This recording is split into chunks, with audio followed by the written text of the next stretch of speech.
So, so I guess that you all see the news and you have the general picture of events here in Israel.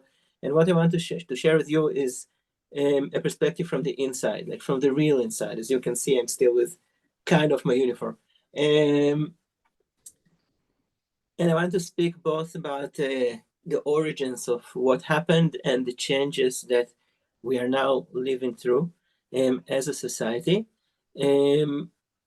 And I think that maybe the very first thing that I kind of already said is that the Israeli society of today is drafted society, is committed society.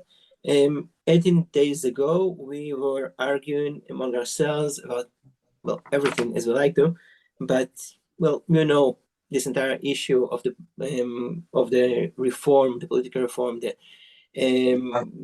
demonstrations that we had in the recent, more or less half a year.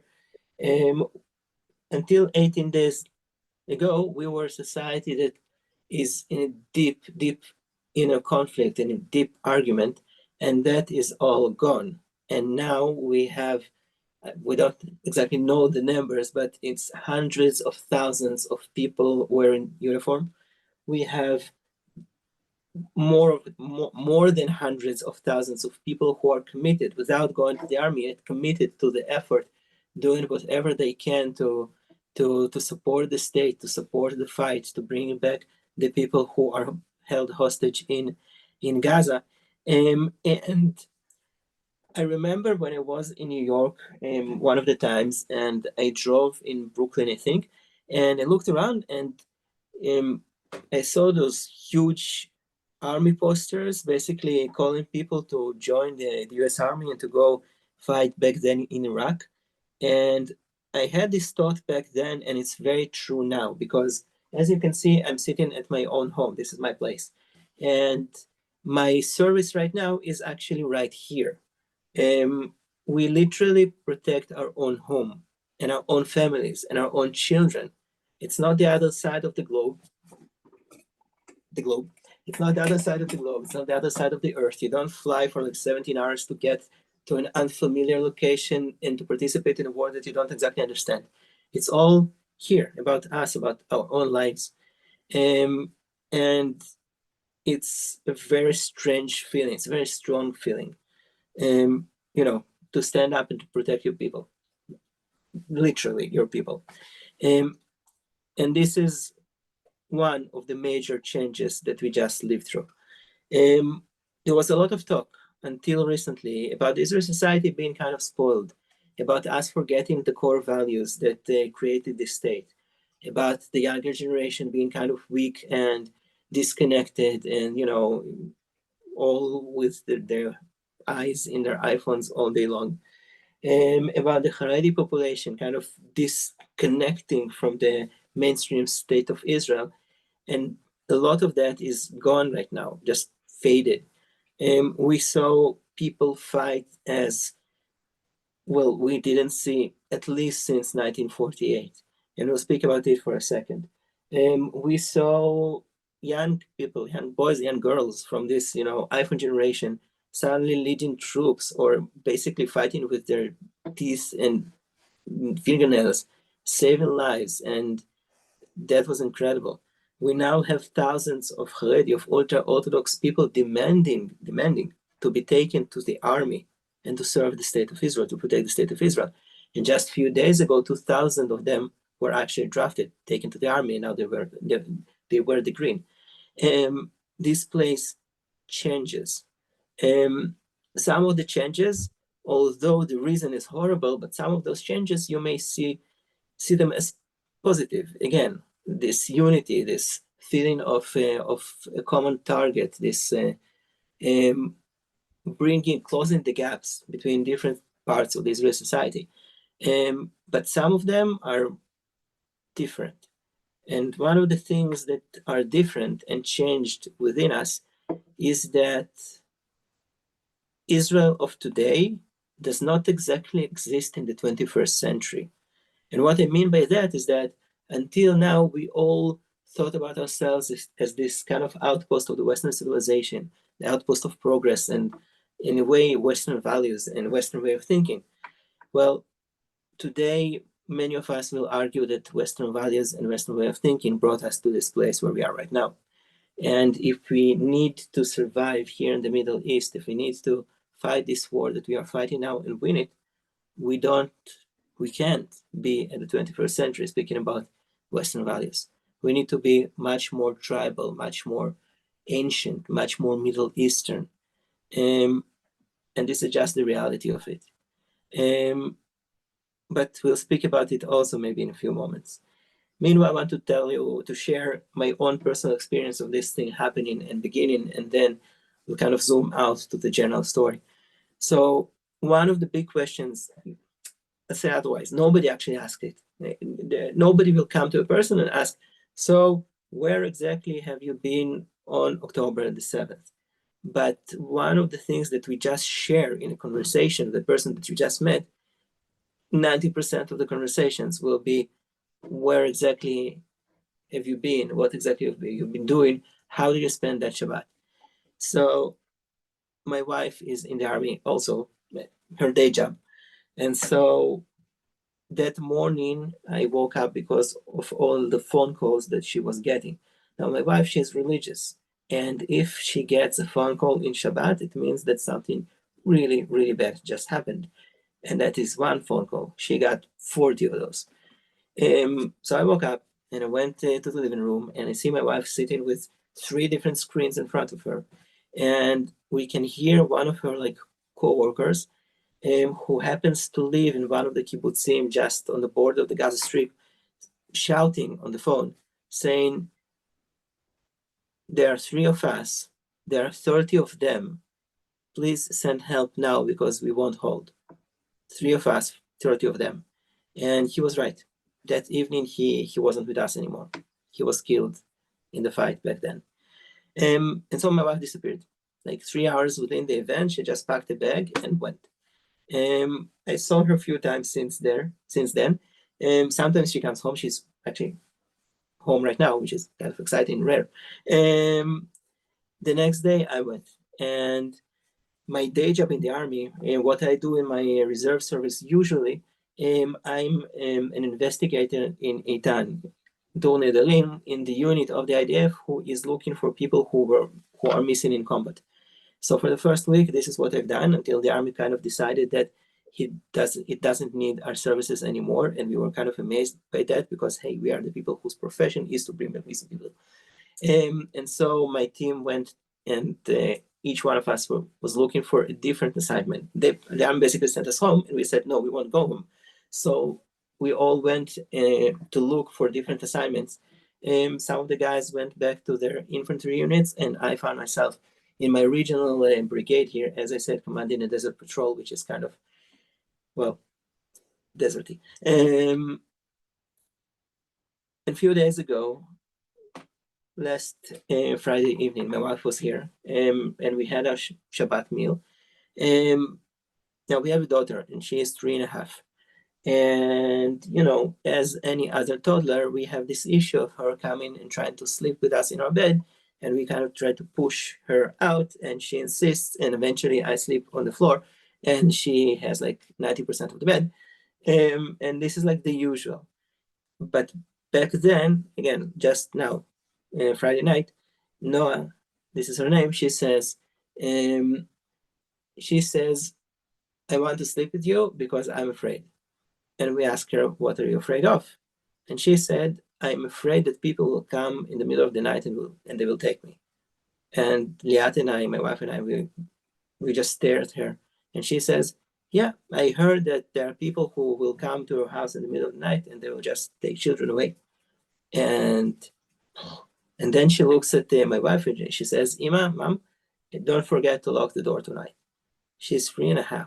And we work very, very hard to shield her from all of that. And we fail miserably because now she knows what's milchama, war in Hebrew. Now she knows what's azaka, siren. She knows that when the azaka is on, she needs to run to the protected room. Now she knows that such rooms exist. And apparently she also knows that there are people who come in the middle of the night and take children. And, For many people around the globe, this is a fairy tale. This is a scary story. Kids are afraid of the monster in the closet. Well, here the monster in the closet is real. And it just attacked. And this is my 3.5.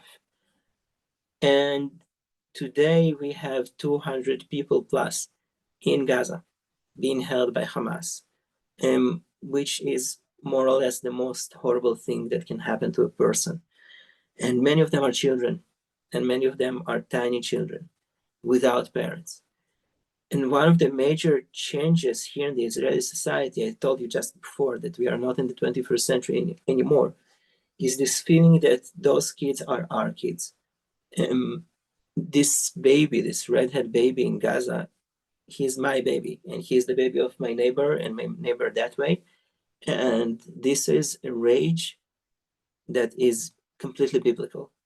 Like, we throw away everything. We throw away all our morals and values and ethics and all kinds of, the previous way of thinking, because now it's all about bringing back the children and basically physically destroying the monsters that did what they did. This is, again, a very different kind of commitment. And this is not something that will change as far as we feel here and see here for the next couple of decades, probably. This is a major junction in the identity of the Israeli Jewish society.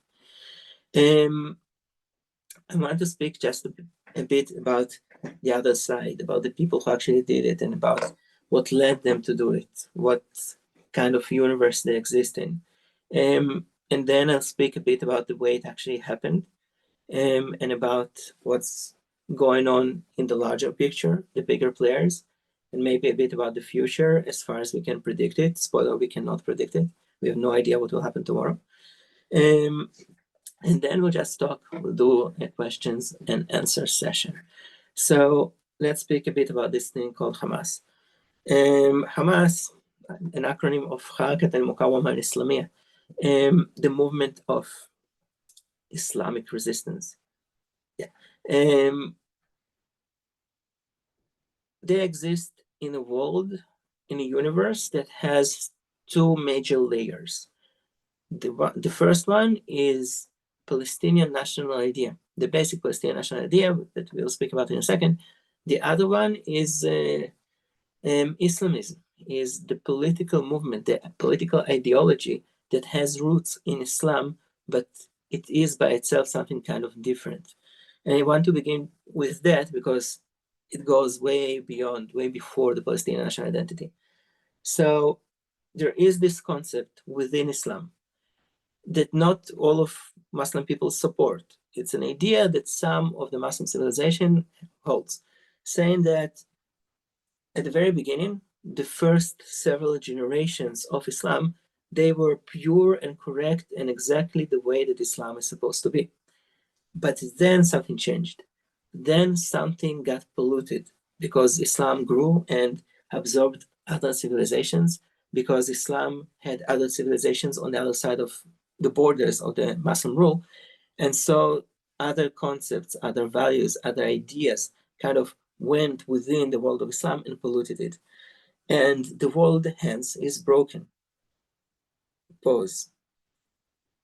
We had several major ideologies in kind of recent history of the human race that begin with the same sentence. The world is broken. And in this world that is broken, we know exactly how to fix it. We have the truth, we have the way towards the light.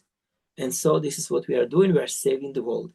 And if you resist, if you're against us, that means that you are against saving the world. That makes you the absolute evil. And if you are the absolute evil, I have no problems fighting you and destroying you and whatever, doing whatever I can. So the communist empire, the Soviet Union, lived in a broken world, a world where the working class is being exploited by the Nazi party in Germany lived in a broken world where the racial hierarchy wasn't exactly kept and everybody mixed together, and you cannot do that. So let's save the world. You have the Catholic Church, or maybe not only the Catholic, throughout the Middle Ages, or not only the Middle Ages, living in a broken world. And in all of those ideologies, eventually, the absolute other, the absolute enemy, the final group of people somewhere there that will not agree and will not join this holy fight are the Jews. It's us. And here it's not different.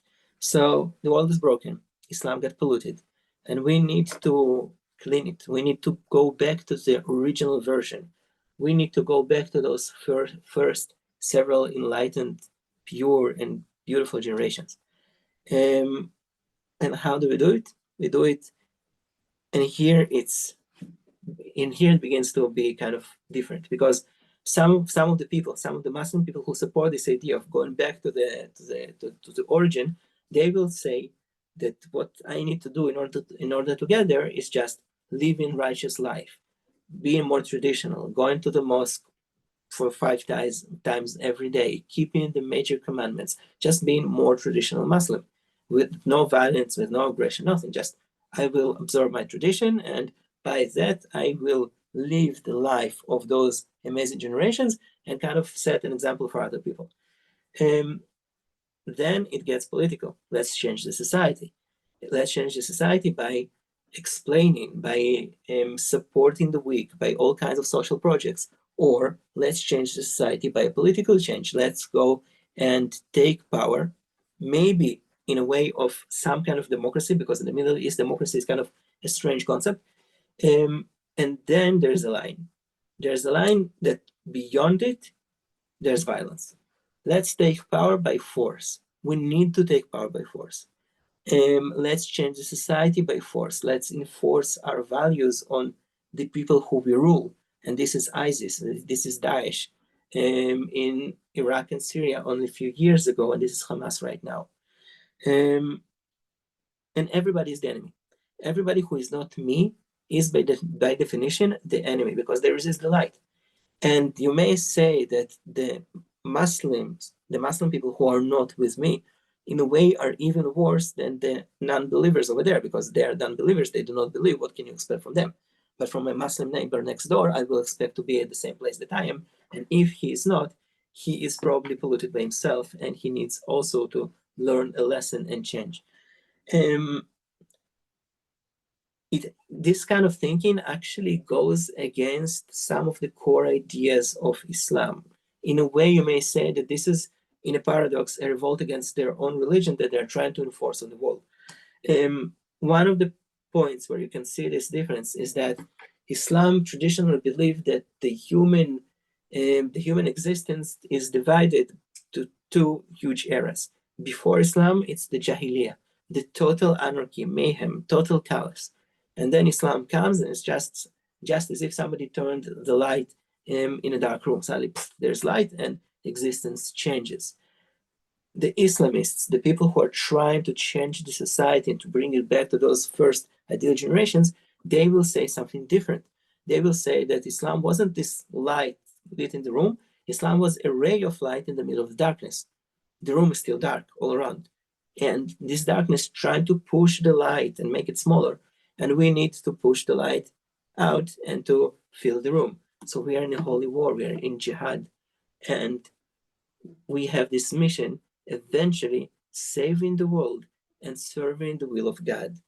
And if somebody actually believes that, if somebody is in that ideological place, there's very little to talk about, because you cannot convince a person who is saving the world to stop saving the world. And you cannot convince a person who is doing the will of God to stop doing the will of God. This is just an argument that you cannot win. And Hamas is there. And Hamas in recent years probably moved to the very far edge of this line, to the place where Daesh is, where ISIS is. They shared a very similar ideology. The difference was with methods and priorities. Hamas wasn't so, okay, this is not exactly correct, because they didn't have the opportunity. This is what happened just now is, it's a precedent, so I cannot argue what I just began to argue. But you can say that Hamas, speaking about what did happen, speaking about the violence, speaking about the atrocities, went all the way to the place where ISIS is. And you could even trace this influence because at the beginning, a few years ago, ISIS, Daesh, appeared in the Gaza Strip. Suddenly you have ISIS people in Gaza, and they actually fight Hamas because they compete on the same ideological place and they compete on power. And you had ISIS people actually committing suicide bombings and committing the terrorism towards Hamas, fighting Hamas. And then it stopped, and then they merged together. And some of the ideology or some of the methods and the legitimacy to use this specific kind of violence went within the Hamas. It was there already, but not as a norm. We just saw that it became a total norm. So this is the Islamist side of the Hamas universe. The other side is the Palestinian national ideology, and a few words about that also. If you would come here to the Middle East 105 years ago, and you just 106 years ago, and you grab a person and you ask this person who you are, the person will say, I am a member of a specific family, a clan, a tribe. I live in a specific village, city, or region. I belong to a specific religion, or I belong to a specific sect within a religion. Maybe somebody will say that I am the subject of the Ottoman emperor, the Ottoman Sultan, but people didn't exactly love them. So I don't know. People wouldn't say I'm an Iraqi, a Lebanese, a Jordanian, or a Palestinian, or an Israeli because those places didn't exist. And then 1917, 1918, the British Army comes here, takes the Middle East, and when the war ends, divides it between themselves, the British and the French, cutting this place into squares. Probably most of you know the story. And suddenly the map changes, and suddenly you have new squares on this map. Suddenly you have new geographical units. And within those geographical units, you have people who yesterday belonged to different kinds of communities. And now they have this new idea, this new identity, this new community of this random geographical square that was drawn around them. I usually use the example of my neighbors here, the Kingdom of Jordan. The Kingdom of Jordan used to be just a piece of sand with no specific history of itself, of this unit. It was just an empty nothing between major centers of history, religion, and population, between Damascus and Baghdad and Mecca and Medina and Jerusalem. And suddenly, because of completely cynical political interests, the British Empire decided that they will draw a square and they will call it Transjordan. It's not even Jordan originally, it's like the other side of the river because they named it sitting in Jerusalem or Cairo or London. And from all those places, Jordan is on the other side of the river. One of the first things they did when they got independent was to rename themselves and just become Jordan, saying we are not relative to something, we are by ourselves. Anyhow, you have new squares. And in those new geographical units, the people need to understand why those units exist. They need to create some kind of an identity. It's in a way an inner need because, okay, I'm Jordanian. Why? What makes me special? But it is especially important for the governments, for the people who are in charge, because the newly created Jordanian king needs to explain the Jordanian people why he is king, why they need to follow him, why he knows best. He needs to create an identity. And after a phase of resisting, because all of those new geographical units, all those new squares on the map, at the beginning they fight. Sometimes it's an actual armed rebellion, sometimes it's more like demonstration petitions, but basically at the beginning no one accepted that. And then when the British Empire said, just live with that, they needed to live with that. So the second phase is to create an identity. And this is what they do.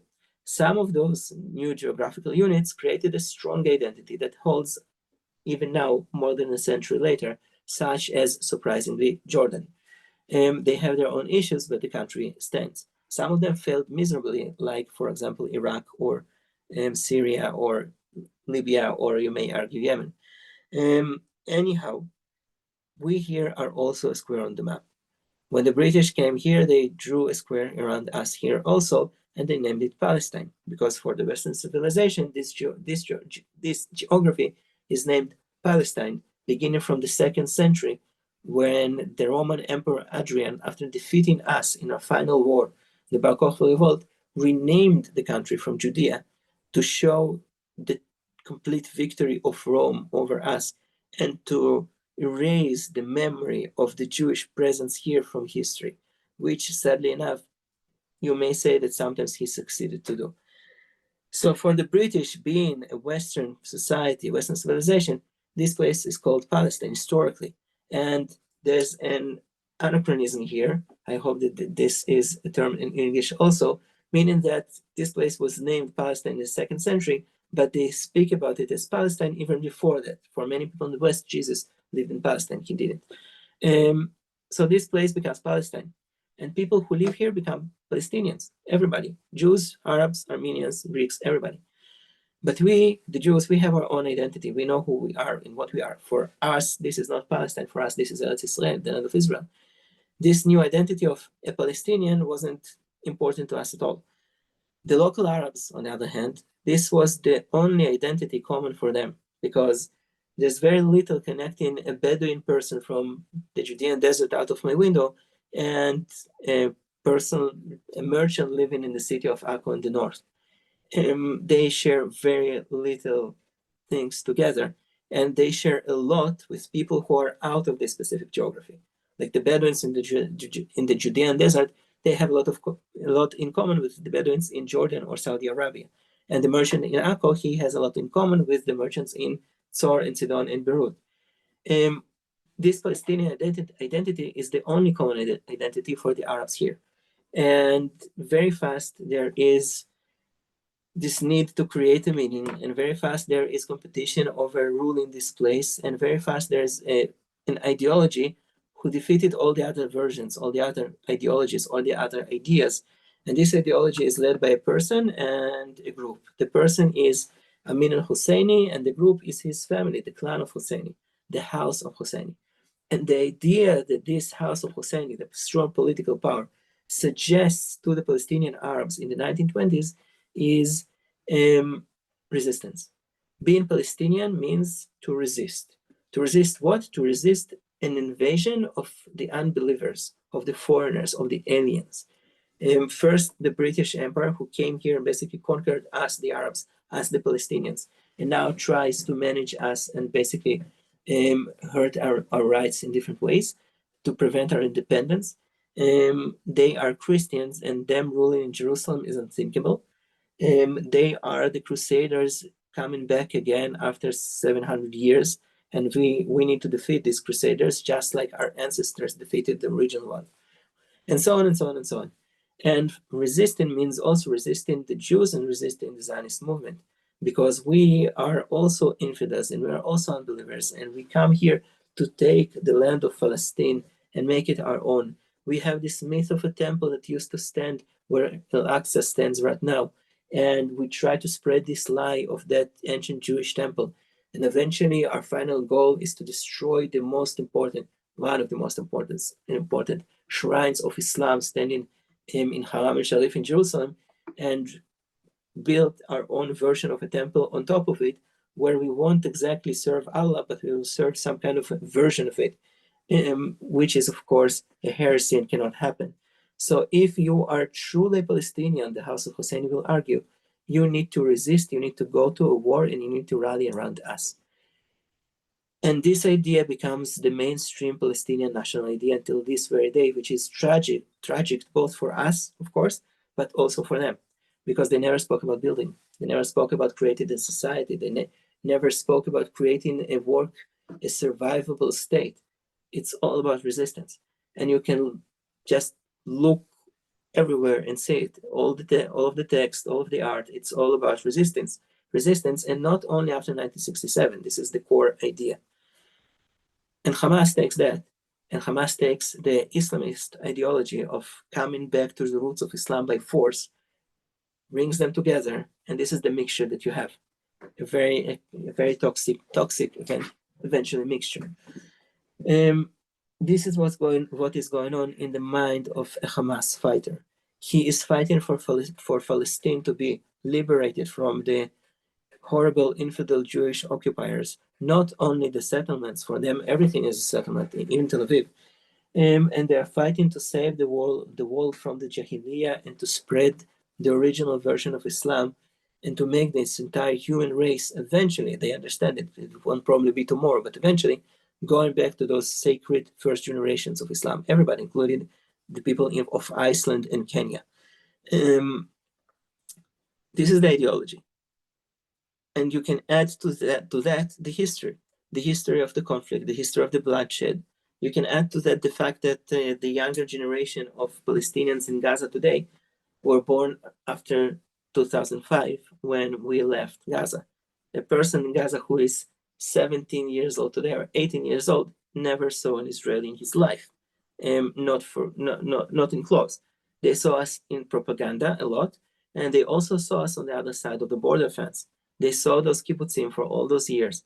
They saw those villages. They saw those towns standing on a land that they think as theirs, just living their lives with those nice red rooftops.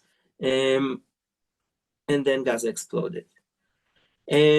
For years now, Hamas was training, and you can easily Google the words Hamas training, and you will see, I think, dozens of videos of them training for, well, we didn't know it back then, but training for what happened eventually on October 7th.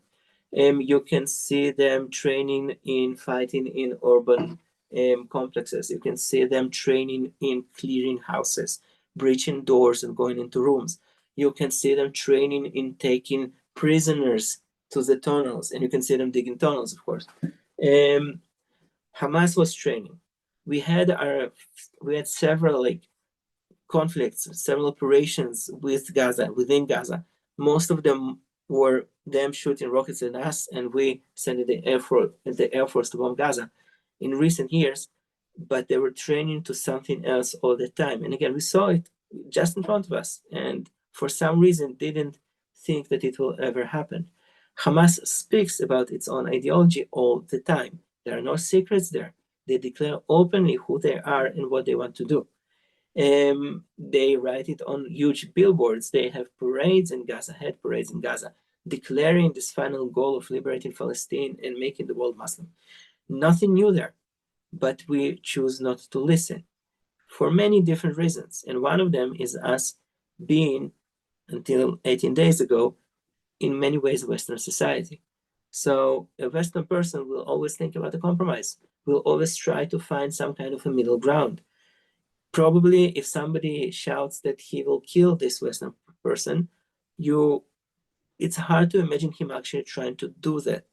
So we were captured by some kind of paradigm that failed, thinking paradigm. We just didn't listen. And then it's October 7th, when Hamas exercises a perfect military operation. It was beautifully done. Speaking from professional military point of view, they knew exactly what they're doing. They trained for years. They had excellent intelligence. They knew exactly where everything is, what door opens to what room. They knew exactly where people sit.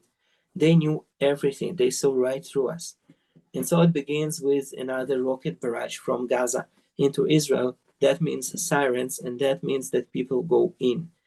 And while people in, Hamas takes out the eyes and ears. We had cameras and all kinds of sensors all around the strip. Hamas takes them out with sniper shots, with drones that just drop bombs on top of it. We had an automatic system that basically sees a movement and shoots. Also destroyed those very first minutes of that raid.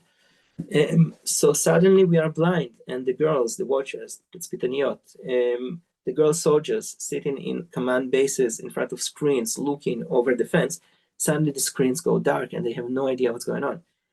Hamas breaches the border fence and goes in. At the first effort, they also took out antennas and communications, and so different bases, different outposts, different tanks, and different units sitting around Gaza, they cannot communicate anymore. It's silence. And if somebody is trying to warn, nobody can hear them. If somebody is calling for help, nobody can hear them. If somebody tries to take control over the situation and kind of to direct the fight, he can't because nobody hears them. So there is no command also, or physically there is a command, but they cannot communicate. And when Hamas breaches the border fence, the first thing that they do is go to the control bases. They go to the headquarters. They go to the intelligence bases or intelligence offices. They took the mechanism out, and now they're taking out the people. And they, again, know exactly how to go, where to go, whom to attack, where are the girls who watch the screens, everything. And so after another half an hour, 40 minutes, an hour, the command centers and the intelligence centers, they do not exist physically anymore. And meanwhile, other units, other waves of Hamas people go around or through the military lines, and they go right to the target, right to the prey, to the villages and the towns surrounding Gaza that are now completely unprotected because the military is blind and deaf and without command, without any command, and being attacked by itself. So suddenly, around 7:30 in the morning, after all of that happened, you have Hamas people in their hundreds appearing just at the gates of the kibbutzim, of the villages, on the Israeli side of the Gaza border. Nobody expects for them. This never happened. And if people were afraid of something, of some kind of penetration, we think about in terms of one Hamas person, 5 Hamas people, 10 Hamas people, not 1,500 or 13 of 3,000. We still today don't know exactly how many they were, but it's in the thousands. So suddenly there's this kibbutz waking up 7 in the morning, Shabbat. So people, most of them are still in bed. Somebody is making breakfast. Somebody is jogging around the kibbutz, and boom, 200 Hamas fighters in trucks and on motorcycles through the gates into this situation, just slaughtering people. And I think that in the past couple of weeks, you heard a lot about the atrocities. Believe me, you heard nothing. Nothing. This thing was, I don't even know what to compare it to, because,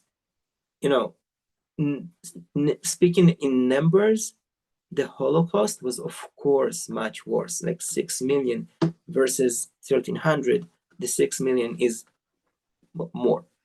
But speaking about the brutality, speaking about the barbarism of that, this didn't happen during the Holocaust. And it did happen here. It did happen here. This, no words, just no words to describe. And while people are being killed in the kibbutzim and the towns surrounding Gaza, while people begin to be kidnapped, taken to Gaza Strip, the army does not exist. The state of Israel does not exist. Because, as I just described, the forces are being engaged and disconnected, and they are deaf and they are mute, and there's no command, so nothing moves. Nobody comes to the rescue. And if you speak in terms of, the bigger IDF, the Air Force, the airstrikes, and all of that, well, somebody needs to call in an airstrike. Somebody needs to give the order. Somebody needs to direct them. These people are dead already. Nobody is taking charge. And one of the stories that we have here, and I don't know, it wasn't published, so I don't know if it's true or not, but one of the stories that we tell here is that eventually, after long hours of anarchy, the headquarters that took control over this Gaza situation, there's this entire division surrounding Gaza that is now completely disoriented and being hit. The force that did take control eventually was the Golan Heights division, the other side of the country, because some of them lived around Gaza and the others joined. And suddenly, when the generals and the colonels that are already taken out around Gaza are gone, you have those generals and colonels going in and taking control. And again, this is complete anarchy. The people who do respond, the people who do fight back, are basically the civilians. When the state of Israel disappeared and when the IDF disappeared, the people who are fighting are the local people, the civilians in the kibbutzim, in the villages, in the towns. Some of them have weapons, just personal weapons. Some of them belong to something that is called here Kitat Konanut, like a readiness squad, a group of people, trained people in a specific village, that if something happens, they are trained to respond, to fight the enemy until the IDF comes or the police comes. But they are just civilians. And those people, regular Israelis, fight for their lives and fight for their families and fight for their communities. And today we have stories coming out from those hours that will probably be in Jewish history more or less forever, like stories of completely amazing heroism. And yet also stories of completely and utterly tragedy. Because it's not a story of victory. It's a story of survival of some, but others didn't. And it's, well, it's hell. As all of this is going on, you have people all around Israel just opening the news and opening the radio, hearing what's going on, and people begin to move without orders, without order. People just move. Some of them are just civilians, woke up in the morning in Tel Aviv, saw that, went into their car and went south to help, to do whatever they can do, just to join the fight, to join the battle. Some of them are soldiers who are in vacation at home. Something happens, nobody calls them, they just take their weapons and they run south, because as a soldier, this is what you should do. You should go and protect. Some of them are military or police units that belong to the special forces, all kinds of special units, who also go in without an order, because there's no one to give the order, but those units are trained to move independently, so they see that and they go in. And if you look at the casualties list of this first day or maybe 2 days, you'll see that a disproportional number. There's a lot of soldiers or police officers belonging to all kinds of Israeli special forces, because they just moved straight in. The army takes a while. Like the big IDF organizes after 10, 12 hours, something like that. And this fight is lasting for several days. Actually, I think that maybe the day before yesterday, we got a news flash saying that one of the Hamas people from the original attack was captured in the field somewhere in the south. He was still hiding here somewhere in the woods for 2 weeks. And then it's war. Around 10:30 that morning, Benjamin Netanyahu, the prime minister, speaks to the Israeli public using the word war. He says, this is not another operation, this is not another round of violence. We are at war against Hamas. And as smoke begins to clear, and we understand first that this situation is under control, and at the same time, we begin to hear the numbers, and the numbers of casualties are being kind of told to the public each time, rising in 100 or 200 people. It moved in hundreds. We here understand two things. First is that this is a trauma, a collective trauma, and a personal trauma that we will need to deal with sometime, because we are not okay. You have this image all around Facebook saying we are not okay, or if you ask a Jewish person how we are not okay. We are not okay. Something broke, and we will need to deal with that someday to make it as far as we can unbroken. But also we understand that everything is over, and no, everything is over in a way that everything that we thought about as important is not important anymore. All our issues, all our arguments, all of that is gone. We now entering into a new era of existence. We need to change, and we did, and we still do. We are changing.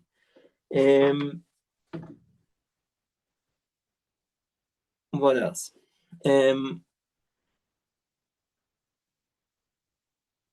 So, you know what? I'll speak a bit about a zoom out picture, and then we try to make a conversation out of it. I already told that we have no idea what will happen tomorrow. And living in Israel in general, this is the way we live here. Things happen all the time. Some of them are very dramatic. Very few of them are this dramatic. We have no idea. But the tendencies that we see, the processes that we see, are deep and dramatic. And, well, the first major question, the first major dilemma that we have today is not the south, because in the south it's all clear. We are going into Gaza, and we will do whatever we need to do. First of all, to bring back our people and to bring back our babies, and then basically to destroy Hamas and to kill everybody who is responsible for October 7th. No questions here. No questions here on the level that you now have like soldiers, just like me, people who were drafted or went to the army, the reserves, openly declaring, like, regular soldiers, privates and sergeants and people like that, that if they will get an order to stop after the, now we say, the ground maneuver, after the ground attack will begin, they just won't, because again, this is now biblical. The south is not a question. The north is, because to the north of Israel we have Hezbollah, the party of God, a Shia Muslim organization based in Lebanon. Shia Muslims, it's a different branch of Islam. Historically, they are the enemies of the Sunni Muslims, who are the majority. Hamas is Sunni, and you may think that the Shia Hezbollah and the Sunni Hamas are mortal enemies, and eventually, many steps down the road, they are, because they promote a similar image, a world domination of their specific direction of Islam, but it's a different Islam. So somewhere down the road, they will need, even if they succeed in their holy fight, somewhere along the road, they will need to destroy neither of them, or either of them. But now they are allies. Now they are allies, and Hezbollah declares that if Israel will begin the ground maneuver, Hezbollah will attack us also. Now, in the recent couple of decades, many of us will say that that was a big mistake. Others will say that we had no choice and we had nothing to do. We allow Hezbollah to become an actual army with thousands, tens of thousands of armed soldiers, with tens of thousands, maybe hundreds of thousands of rockets aimed on Israel. And if Hezbollah presses the red button, it will be a war of a kind that never happened here also, because they will target civilian population, they will target city centers, they will target strategic locations, they will target all kinds of factories and oil reservoirs and all kinds of places that, if they are being hit, this is a strategic damage to the state and to the Israelis. So Hezbollah is threatening to push this red button. And Hezbollah does not exist by itself, because Hezbollah is actually a branch of Iran, the Iranian Revolutionary Guard. And Iran, a Shia state, promoting a version of Shia Islamist rationale and Shia Islamist future. Iran today is thought to be the major threat to Israel or Israeli existence. Iran is developing a nuclear program, and, well, you follow the news. And Israel for years argued that they are building nuclear weapons, and they of course said that they didn't. And, well, who knows? We know. Anyhow, Iran threats the same, that if Israel begins a ground invasion into Gaza, Iran will do things. What are the things? We don't know. But suddenly you have this possible future, and this future is very much likely, very much possible, of a war of two fronts, where in the south you lose soldiers in this ground operation in Gaza, and in the north you lose both soldiers and civilians fighting Hezbollah. And if Iran joins in and moves its own forces, or all kinds of Shia militias that they raised all around the Middle East in the past 15 years, more or less, we are facing hundreds of thousands of Iranian or pro-Iranian fighters in our northern border, both the Lebanese border and the Syrian border. And these numbers are likely and very much unpleasant. Then you had other players, such as Putin's Russia, that suddenly dropped all the masks considering Israel. And we are now again in Russia public enemy number one, or actually number two after the United States. In a matter of days, hours, minutes, Russia adopted or readopted the rhetorics of the Soviet Union, speaking about the state of Israel. You have imagery going out of Russia, you have words like people's speeches coming out of Russia that are completely Soviet, from the anti-Semitic Soviet era, and sometimes even worse than the things that the Soviet leaders or the Soviet thinkers allow themselves to say. We are to blame, says Russia. Hamas is not a terrorist organization. We, Russia, do not condemn them. And we, Russia, believe that the way to end the conflict is to create a Palestinian independent state with Jerusalem as its capital. Yay. So what Russia will do if suddenly there's a war between Israel and Iran? Because Iran, as many of you probably know, supports Russia in Russia's war against Ukraine.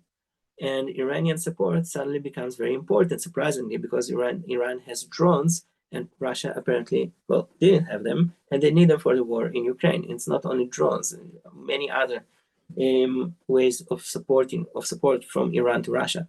So now when Iran needs them, they will probably do something. But even more of that, Russia has bases. In 2015, Russia intervened into the Syrian civil war, and together with their Iranian allies and friends, they helped the regime in Syria, the Bashar Assad's regime, to survive. And what they got as a payment was a creation and a maintenance, like holding forever actually, of two military bases on the shores of the Mediterranean, in Tartus and Latakia, a naval port and an airport, an airbase. And for Russia, thinking about itself as the rebirth of the Russian Empire in the future, the Russian Empire recreating itself, those bases have tremendous strategic value. But those bases, their existence, also makes Russia dependable on its allies here, because now Bashar Assad's regime or the Iranians may threat this Russian presence. You know what? If you want support us, if you not stand with us, we will just kick you out. And they do not want to lose those bases, not at all.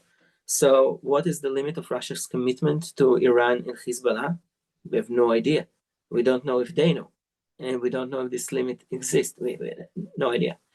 We have China, surprisingly, moving ships in this general direction, which they also never did. And think about a scenario where China decides that all of that, both the war in Ukraine and whatever is going on here in Israel around us, makes the United States distracted and committed in those conflicts. So maybe this is a good time to invade Taiwan. And then what you get? And you have the United States, who did something that nobody expected it to do. It's unprecedented that the president of the United States will come physically himself, lands in Israel, in the middle of a conflict that may grow into a serious war for survival, taking the side of Israel with no questions asked, with no hesitation, committing the United States to protect the state of Israel, moving aircraft carriers to the shores of Israel.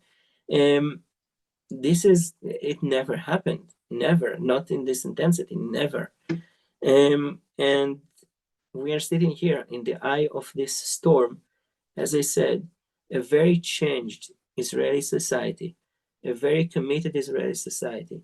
And around us, there is this hurricane of events. And who knows what will happen tomorrow? I don't think that anyone here knows. And this is the reality as it is at this moment, which is for us, October the 25th, 3:33 in the morning. And now I think that I would like to address your questions if you have them.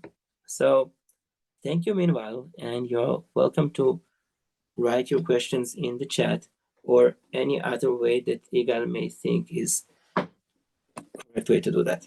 Yeah, Igal, just pass the ball to you. Absolutely. Yeah, Bora, thank you so much. Thank you. Yes. friends, you have chance to unmute yourself. I think, Yeah. I think the best way would be to raise the hand, right? So on the bottom in the reactions, you can raise your hand, and so it's not everybody unmuting at the same time. Yeah, okay. And Alex, okay, I'm gonna ask you to unmute, and please go ahead. Yes, the question is, there are some connections between Iran and Hamas? Yeah, I didn't say, but yes, for sure. Although Hamas promotes another version of Islam, and as I said, eventually they will become mortal enemies, right now they share the goal of destroying Israel. And yeah, Iran supports Hamas with the money, probably, but also with weapons and probably with training. I will say that the military operation of Hamas, the breaching of the Israeli lines, is a state-level operation. I don't think, and many of us here don't think, that this is something that Hamas by itself could plan and eventually exercise. We do think that they had a serious help from a state. Which state? You may guess, and I may guess, but I think that we'll guess at least one or two states that are the prime suspects in assisting Hamas. Yeah, Iran is very much connected to Hamas, and this entire situation, this entire standoff with Hezbollah in the north, is part of this connection. Yeah, they are part of the same camp right now. Thank you. One more question? No, please. Sorry, Okay. we have to move on. Ella, please. Sorry, Alex. Hi. Why do you think that Israeli army and Israeli intelligence in particular was so unprepared for this horrible thing? So I think that, first of all, I don't know. We don't know. We have no idea. We have no idea how that could happen. The answer that we do kind of have, and again, nothing is proven, or at least nothing is told to us as a society meanwhile, is that there was a very sophisticated effort of distracting Israel, and basically maskirovka, also managed by a state. Somebody worked very hard to understand what we may see, what are the means, what are the methods of us seeing things, and then put a screen in front of our eyes to shield this thing being prepared. We do believe, again, as a society, that there's a state behind it. But speaking about technicalities, how exactly that happened, how exactly the Israeli intelligence, all of the branches missed that is something that we still don't know. This is something that we all expect to be cleared in the investigations and all kinds of committees that will happen after the war. Thank you, Boris. We have a couple of questions in the chat. Why does Israel need to blockade Gaza Strip? I don't know if it's a political question, if it's a military strategy question. No, it's a question that I'm ready to answer. Please. Very easy. So in 2005, Israel moved more or less 10,000 people, Jewish people, out of Gaza and destroyed Israeli settlements within Gaza Strip, basically saying to the Palestinians in Gaza, you wanted us to go, here we went, and now you may create heaven, build skyscrapers, create schools, do whatever. What actually happened is that Hamas claimed it, the Israeli living, to be its victory over the Israelis. And on the waves of the massive support, because remember, I'm a Palestinian, that means that I resist, and Hamas put themselves as the heads of the resistance. On the wave of this mass support, the following year, 2006, Hamas wins elections, the one single elections ever happened in the Palestinian Authority. Hamas wins the elections, but the Palestinian Authority, being ruled by another organization, does not actually allow Hamas access to power. They won the elections, and then the elections were ignored. In 2007, Hamas takes Gaza by force, throwing officials of the Palestinian Authority from rooftops and executing probably hundreds of them, taking over Gaza. And now I'm Israel, And on the other side of the Gaza border, that just yesterday worked kind of perfectly. You have border crossings, you have people from Gaza going to work in Israel. Suddenly, on the other side, you have a rule of a group that demands you to be destroyed with massive Jewish and Israeli blood on their hands. They are the people who rule that. How can you not to close the border passage? Again, Western logic facing Eastern logic. What else can you do? So Israel closed the border, but not sealed the border.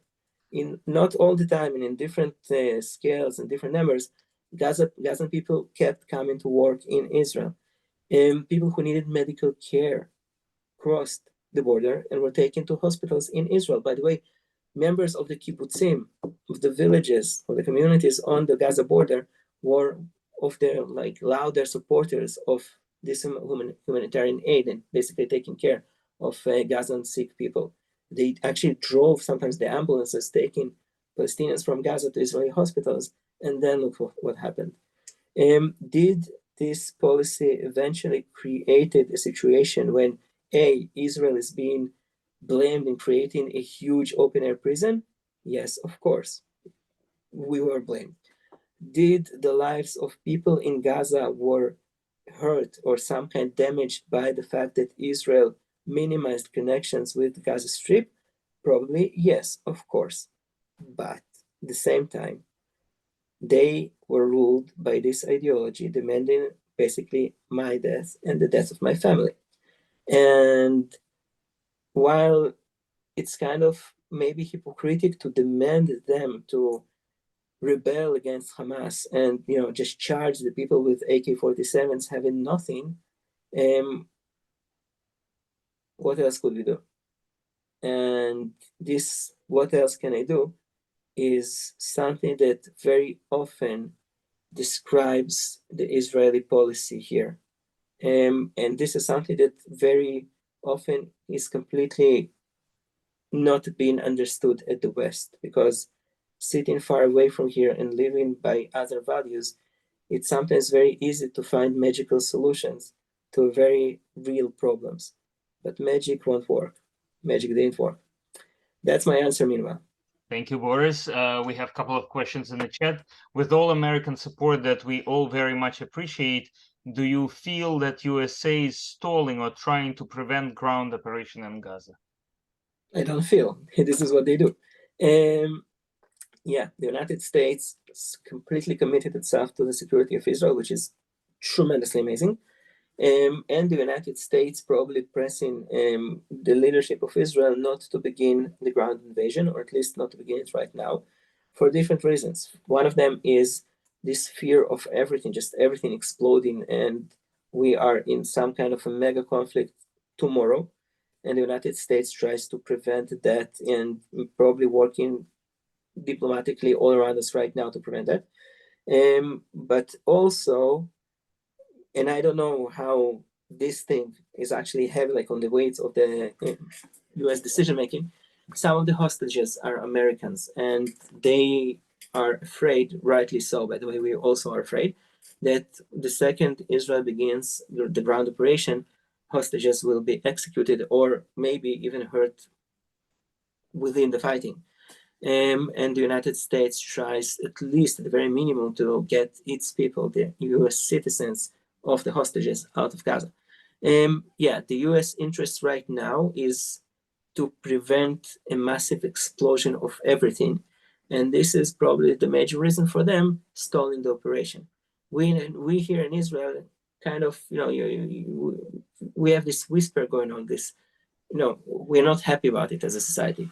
And yet we understand, and so this is what's going on. Thank you. Do you think the government will encourage families with small children to relocate to safer countries? No, because this is the opposite of the very core of the Zionist idea that brought us here. And you may see already that this is not happening. The government evacuated the areas just like on the Israeli side of the Gaza border and few kilometers. I don't actually know how much right now, but also thousands of people from the northern border. So the government does move people away from the major potentially dangerous places, dangerous areas. But nobody is speaking about evacuating people from Israel because, well, we are here for a reason. And the second you begin a movement to the other direction, who knows where it ends. But also, it's not exactly a question about the government, I think. It's a question about the society. Because as a person, like as a private citizen, nothing prevents me from taking my family. And, you know, in 2 hours, I'm on a plane to Toronto or New York. Even if I'm in the army right now, because being in the reserves, I can just call the army and say, no, guys, I don't want to come tomorrow. And so I'm on a plane to Toronto. And that does not happen. Like, I guess that there are people living, but a drop in the ocean. And you have all those Israelis flying in, going back to fight here. Because, again, forget the 21st century. This is tribal. We are a tribe. We are a tribe. I think that we had a talk just here in COJECO about that a few years ago. We are a tribe, and this is our tribal land, and the people around you are your tribe members, our family members. And this is not something that you just, turn around and go away from when it becomes dangerous. And I may say that as a person, I had this dilemma. I have a toddler sleeping just downstairs here. And I just told you that I have no idea what will happen tomorrow. And we just spoke about things like China invading Taiwan, and who knows what will happen, and Russia and Iran, and who knows. And maybe as a parent, the right thing to do is to take your child and run as far away as you can.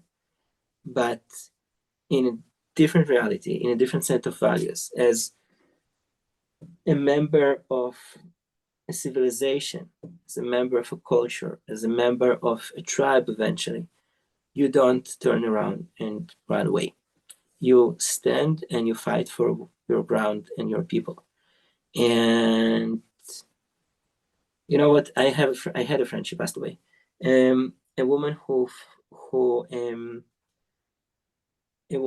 was a member of the Lehi Underground, what the British called the Stern Gang during the fight for Israeli independence. Hannah Omoni. She passed away recently, and she told me that one of the days she walked in the streets of Jerusalem. It's like 1947, and she has a baby at home, and her husband, the baby's father, also a member of the underground, was just killed. So it's only her and the baby.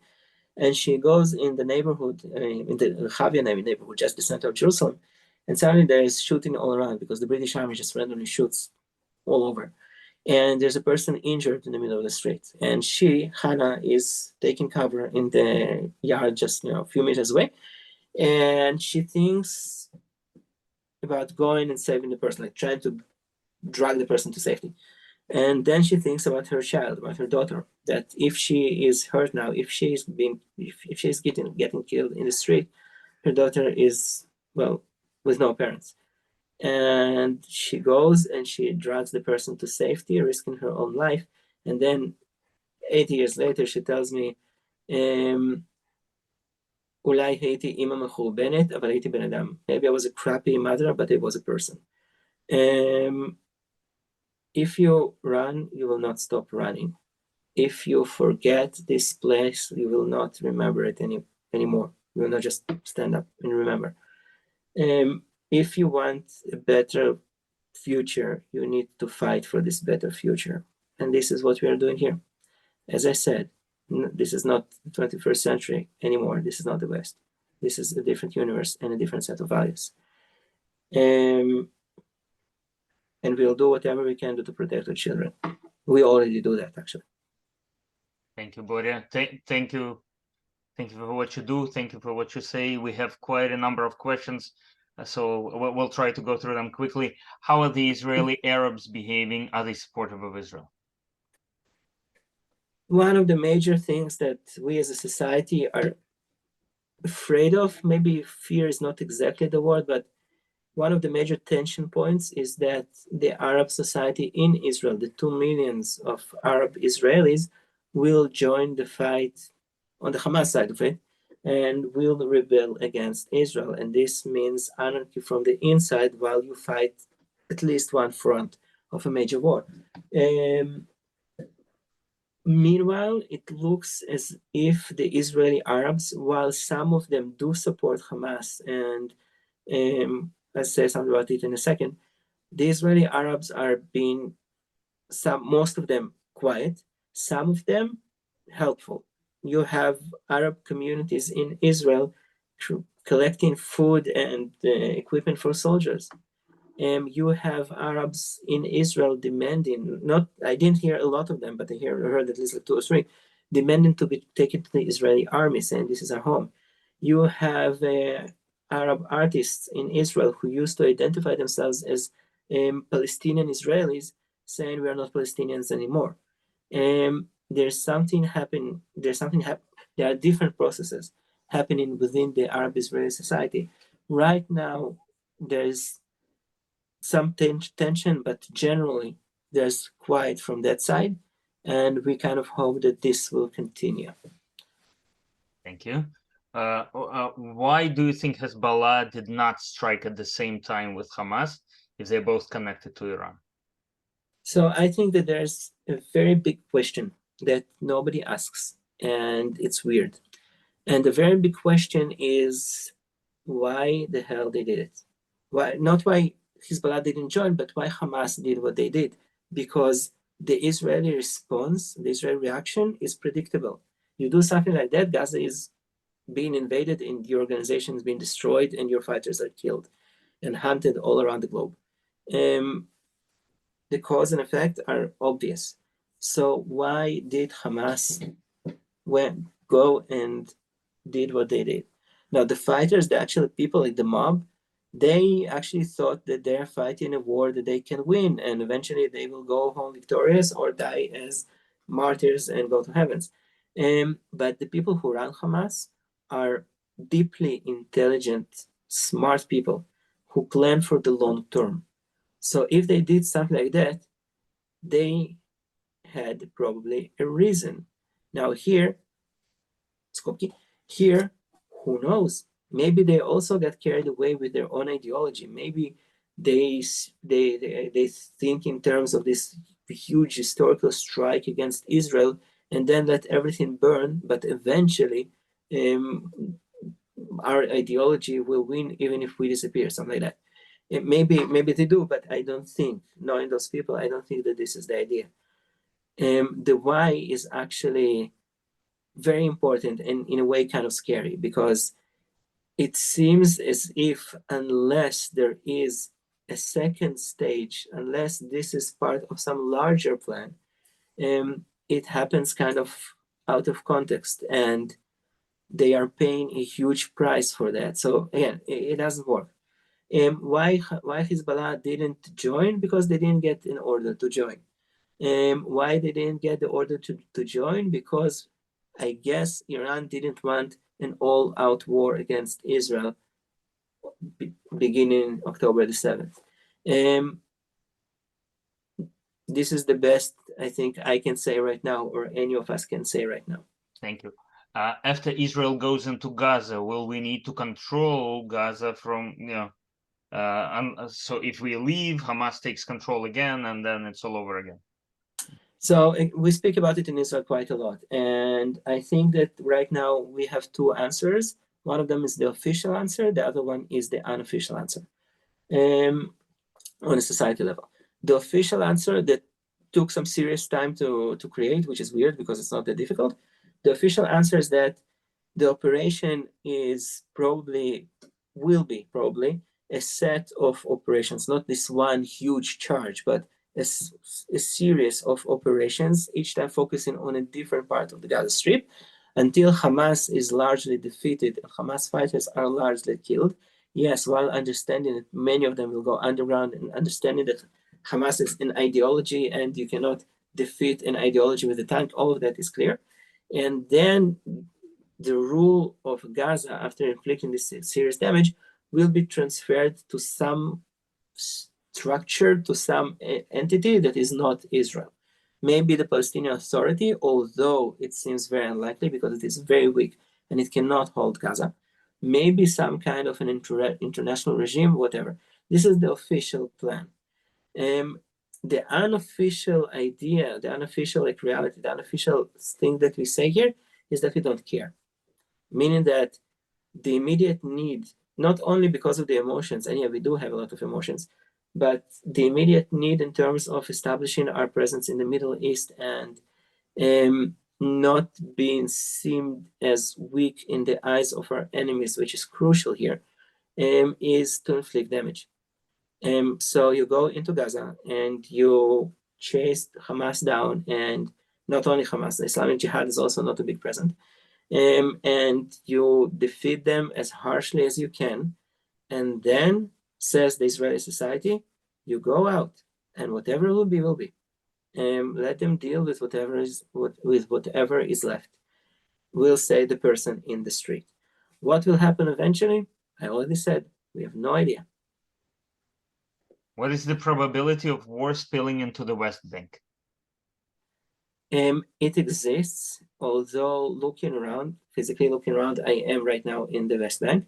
It seems that Hamas is very much trying to raise something here also, and there are Hamas people here also, of course, just around us here, with very limited success. The general feeling in the West Bank is that people do not want it. They understand, the Palestinians of the West Bank understand that they face now a different Israel, and it's not funny anymore. I mean that if something begins here, it will be dealt the same way that Israel is dealing with Gaza right now. And the people here living lives that are, living their lives and do not want to risk that, probably. So looking at the Palestinian society at the West Bank, what we see is a lot of fear from us, from Israel. What we see is here and there kind of sparks of fighting, sparks of resistance, but it's been dealt with. Several dozens, I don't have the exact number, I don't remember it, but meanwhile, several dozens Palestinians in the West Bank were killed in all kinds of terrorist acts that happened, because we had attacks, but nothing major.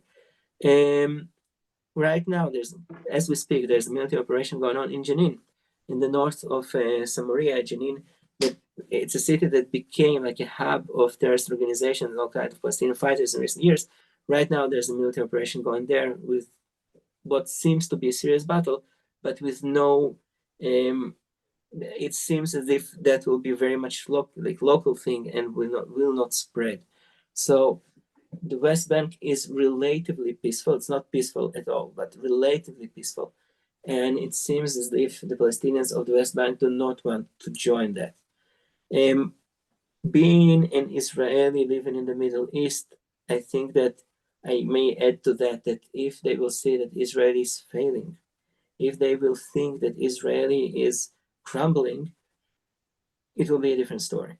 But meanwhile, what they see is a very strong and very determined Israel that is not amused anymore with all the consequences that can come out of it. Thank you. A couple of very similar questions. What do you think the outcome will be? How do you see the solution to this conflict? Obviously, to the best of your knowledge. Yeah. So I think that the best outcome that I don't know how we can achieve it, but the best outcome coming out of it is basically cleaning the house. What I mean that we now have several very strongly formed ideologies, and we have several groups very active with the goal of Israel disappearing as fast and violent as possible. And we allowed it to grow in the last more or less generation. So the best outcome for Israel will be all of that disappearing, which means no more anti-Israel ideology in Iran, which means a change of regime in Iran. It means the disappearance of Hezbollah from the map. It means the disappearance of this entire tremendous group of Shia militias that Iran raised and moved into Syria. It means the disappearance of Hamas and the ideology of Hamas. And you may imagine how we can get to that. Your guess is good as mine. We can get to it probably only by a major conflict. Sadly enough, maybe not, maybe I'm mistaken, but this is the best final outcome for Israel. How I think it will end, I have no idea, because I still don't know what it is. Everything can change tomorrow. Major players can go into this, everything can happen. So I don't know. The final goal from the Israeli perspective is to live safely within our borders with no fearing for the existence of the country and the lives of our children anymore. Will we get this goal? I have no idea. How can we?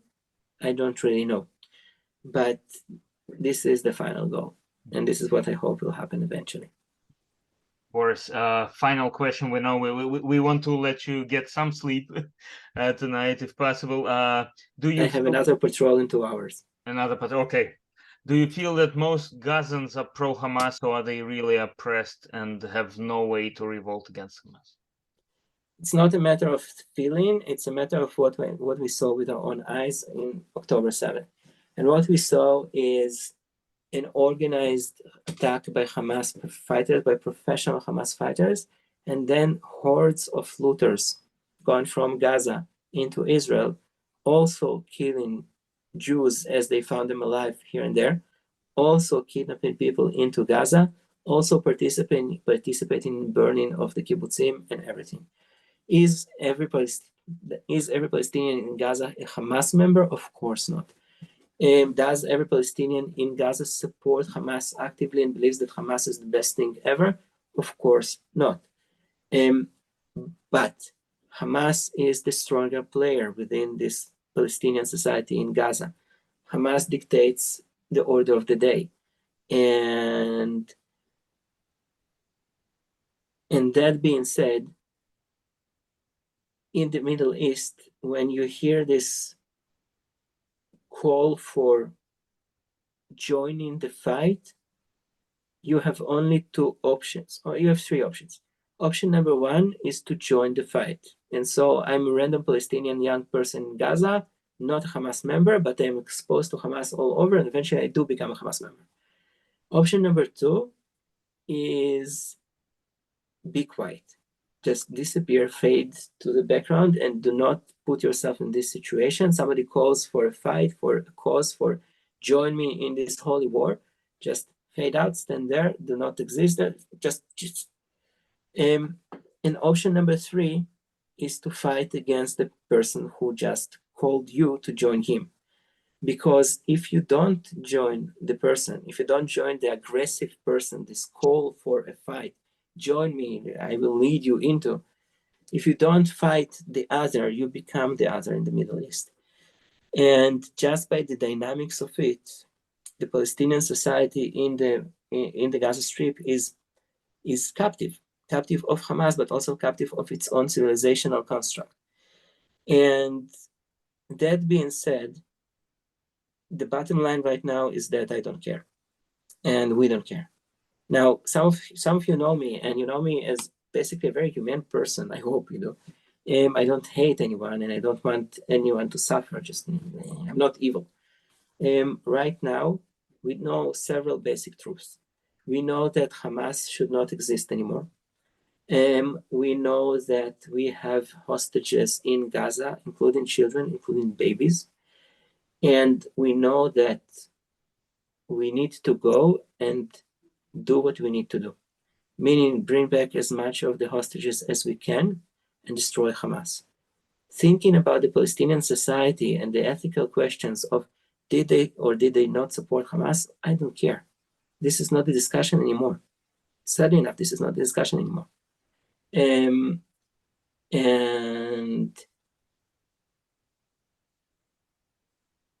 usually those of you who know me as an educator, you try to end a talk, you try to end a session with something uplifting.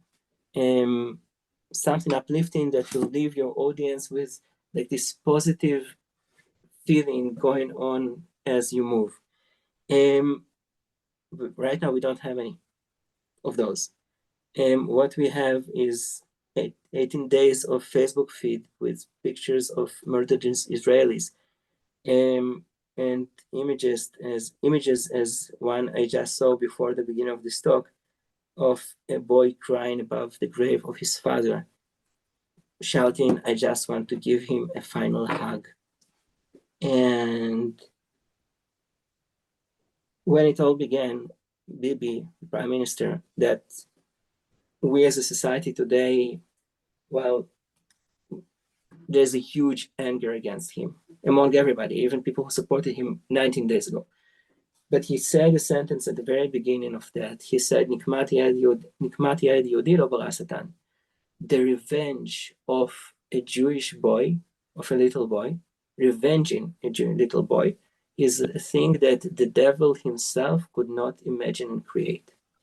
And this is the place where the Israeli society is right now, being completely honest, with no pretty images and big words. It is what it is. This is where we are. And what will happen tomorrow, I know that I said it again before. I have no idea. Right now, we are in this cause, and many of us do whatever we can do to protect our families, to destroy Hamas, and to make this place keep existing, to keep this place existing and eventually flourishing as much as we can, as much as it can. And I also want to say thank you, because in this last 18 days, we looked around and we finally saw that we are not alone. We saw that we are not alone speaking about states and countries in the world. Some surprised for the wars, yeah, of course, but many surprised for the better. And we see the support of the Jewish people, the majority of the Jewish people around the world. And it actually is important. I must say, honestly, I didn't understand how important something like that can be before we actually find ourselves in this situation. But it's good to know that we are not alone.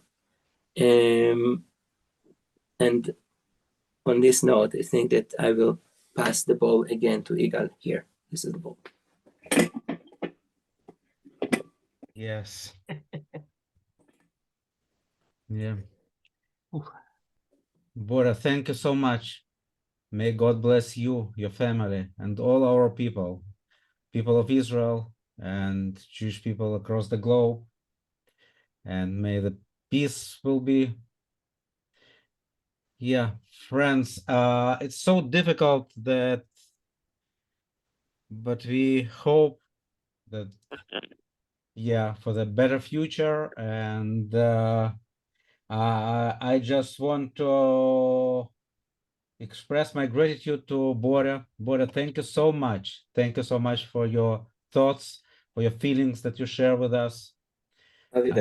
It was very important to support all of us, because we are so deep, all our thoughts with you, with our people of Israel.